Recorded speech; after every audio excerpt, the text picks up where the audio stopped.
Fala galera que já é inscrita no Pautas e Táticas ou que vai se inscrever assim que o vídeo acabar. A análise rápida de hoje é sobre a seleção portuguesa que chegou a essa Copa do Mundo como uma das seleções consideradas candidatas ao título. Muito por conta, claro, do recente título da Nations League, conquistado em 2025, mas principalmente pelo elenco farto que tem. Elenco esse que já não é dependente de seu artilheiro, já veterano e jogando há alguns anos numa liga periférica, fora da Europa, mas que nem por isso deixa de trabalhar e funcionar para que ele siga sendo decisivo. Claro que estamos falando do Cristiano Ronaldo. Já deixa aí aquele like para ajudar no nosso engajamento, o hype se ainda puder. Se estiver conhecendo a gente agora, seja muito bem-vindo. Se gostar do que vê, se inscreva no canal, compartilha com os amigos e deixa seu feedback nos comentários, beleza? Antes de mais nada, vamos passar pelos resultados de ontem. No segundo jogo do dia, a Inglaterra não saiu do 0-0 contra a Gana, um jogo onde ela tentou muito, mas também cedeu contra-ataques. As duas maiores chances do jogo foram, inclusive, num contragolpe de Gana, onde a Inglaterra quase tomou o gol, né? Teve ali um lance de pênalti, eu achei que foi pênalti, um carrinho ali por trás do jogador de Gana, e o Semenyo, que estava na frente ali desse jogador que mesmo caído no chão conseguiu finalizar, acabou atrapalhando o gol, né? E ele, para completar, ainda estava em posição de impedimento, então tirou o gol de Gana.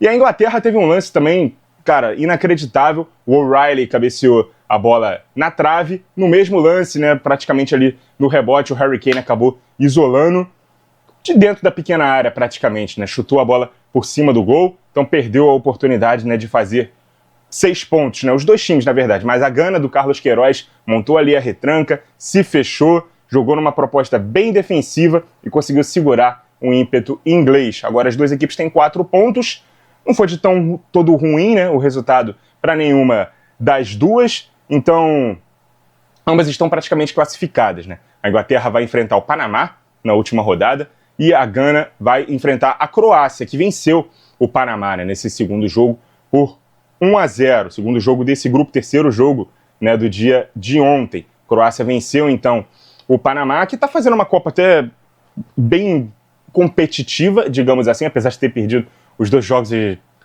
já ter dado adeus aí às chances de classificação, mas eu esperava realmente um Panamá bem frágil defensivamente, né, que sofresse mais nas partidas, sofresse mais gols, principalmente, e não é o que tem acontecido, tá?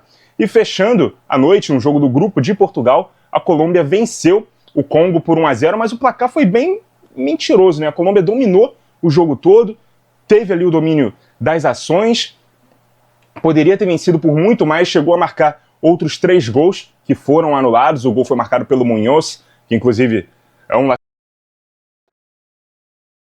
outro gol também na partida ali nos 10 minutos do primeiro tempo, mas esse gol foi anulado e na primeira rodada ele já tinha marcado gol também. Então, um lateral direito que tem ido às redes. Colômbia está liderando esse grupo, tá? Tem 6 pontos, vai enfrentar Portugal na última rodada e no outro jogo ali do grupo, né, Congo vai enfrentar o Uzbequistão. Congo ainda tem chances de classificação porque pode chegar aos mesmos 4 pontos de Portugal. Só que o saldo é bem grande, né, para se tirar, porque Portugal, afinal de contas, goleou o Uzbequistão no dia de ontem por 5-0, beleza? O jogo entre eles dois foi empate, então o confronto direto não está dando, né, vantagem para nenhuma das duas seleções.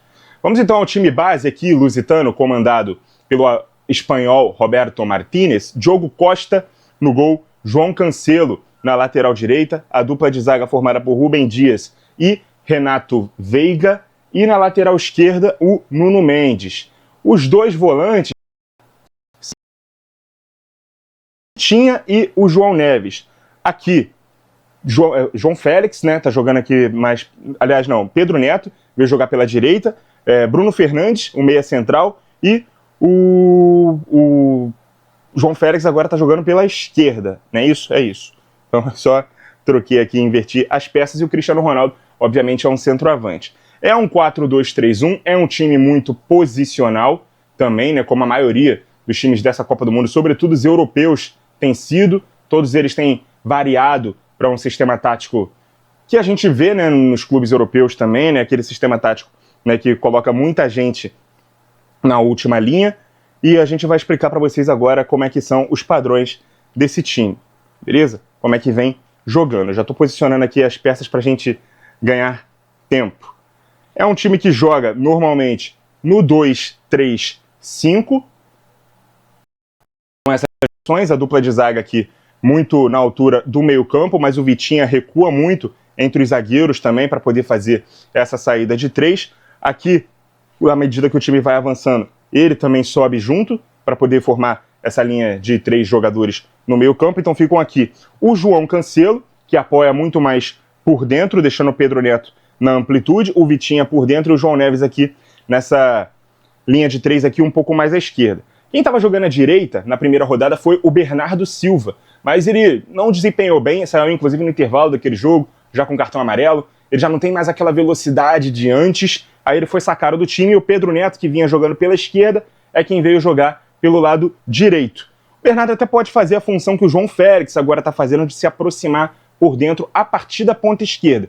Mas o João Félix, né, jogador do Al Nassr, que fez boa temporada lá no time saudita, foi a escolha, né, do Carlos Queiroz para poder ser... Carlos Queiroz não, perdão, do Roberto Martínez, para poder ser titular nesse jogo. Com isso, quem fica aberto aqui pela esquerda é o Nuno Mendes, é ele quem dá amplitude às jogadas, é ele quem ataca a linha de fundo. Então fica aqui o Bruno Fernandes, que também vem de grande temporada pelo Manchester United, acabou de quebrar o recorde de assistências, né, na Premier League, pelo clube inglês, ele que passou recordes que eram de Kevin De Bruyne, que era de Thierry Henry, de mais assistências numa temporada só, e o time trabalha muito para que o Cristiano Ronaldo brilhe.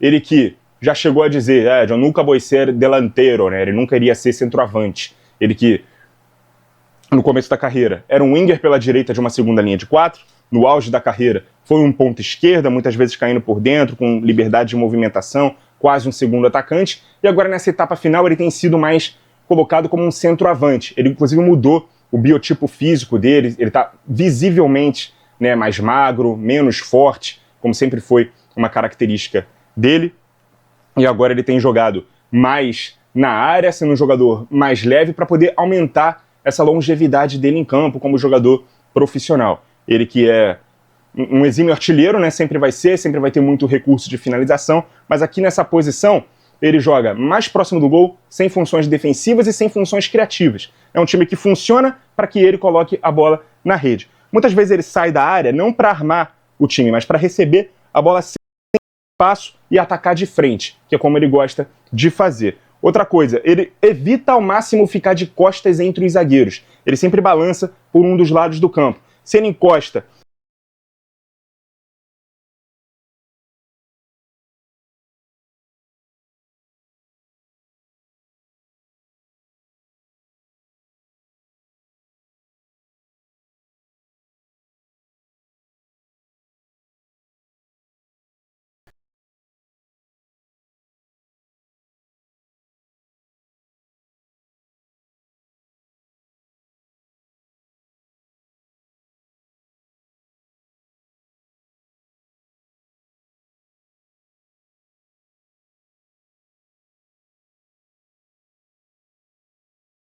querer sempre usar da sua boa estatura, é um jogador alto, todo mundo sabe, da sua ótima impulsão que ele também tem, né? Porque normalmente os laterais são mais baixos do que os zagueiros, então ele quase sempre vai ter vantagem no jogo aéreo, atacando as costas do lateral adversário, né?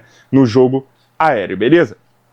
Defensivamente falando, é uma movimentação padrão do 4-2-3-1, time marca normalmente no 4-4-2, né? Com duas linhas de 4.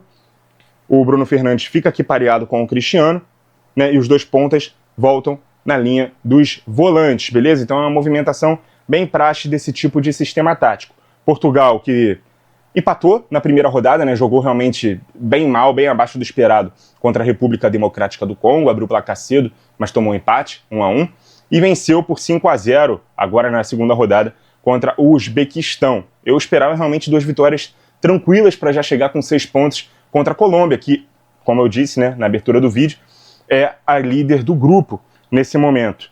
Portugal, que ainda não tem Copa do Mundo, né, visa aí o seu título inédito e tenta aí potencializar e coroar a carreira do Cristiano Ronaldo, que está na sua 6ª Copa do Mundo. Ele se tornou, inclusive, o primeiro jogador a marcar gols em 6 edições do torneio, né? Ele, claro, vem babando para conquistar esse título pela primeira vez.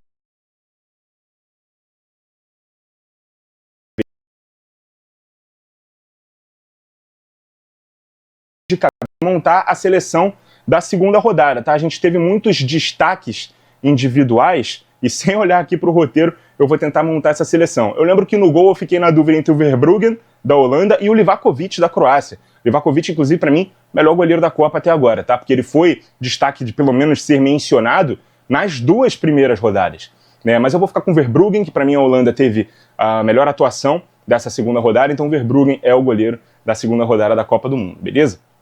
Na lateral direito, o Munhoz, da Colômbia, que foi às redes mais uma vez. A dupla de zaga, cara, eu vou colocar o Diney Borges de Cabo Verde de novo, melhor zagueiro da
para mim, campo, né, no jogo contra o Haiti, e o Rodri da Espanha, para mim, o melhor em campo no jogo da Espanha. Eu sei que o Oyarzabal meteu 2 gols, o Lamine Yamal também foi às redes, mas o melhor em campo para mim na Espanha foi, né, o Rodri, beleza?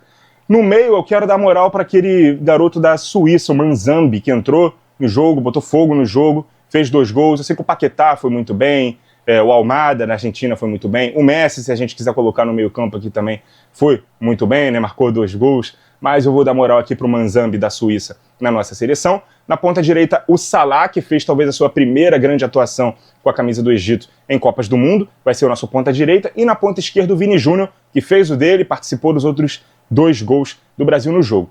E no ataque, cara, a gente teve aí uma coleção de jogadores aí se destacando, o Haaland, né, Mbappé, os 2 aqui fizeram 2 gols, o Brobbey, da Holanda, fez 2 gols, né, o próprio Oyarzabal fez 2 gols, né, quem mais a gente está falando? Tem muitos jogadores aí, Cristiano Ronaldo fez 2 gols, mas eu vou colocar o único que fez um hat-trick nessa rodada, que foi o Jonathan David, do Canadá, beleza? Então a seleção da segunda rodada é essa: Verbruggen, da Holanda, no gol, Munhoz, da Colômbia, na lateral direita, Gustavo Gomes, do Paraguai, e Diney Borges, de Cabo Verde, na zaga, Nuno Mendes, de Portugal, na lateral esquerda, Bruno Guimarães, do Brasil, e Rodri, da Espanha, os 2 volantes, Salah, do Egito, na ponta direita, Manzambi, da Suíça, o meia central, Vinícius Júnior, do Brasil, na ponta esquerda, e Jonathan David, do Canadá, no ataque, beleza? Hoje tem jogo da seleção brasileira, claro que vai ter vídeo aqui do canal, amanhã a gente volta repercutir para vocês, porque hoje também começa a terceira rodada, então também a gente vai começar a projetar aí os caminhos dos classificados para a segunda fase, os 16 avos de final, né? O Round of 32, vocês podem chamar como quiserem, beleza? Muito obrigado a vocês que acompanharam o vídeo até aqui, continuem ligados no Pautas e Táticas. E até a próxima!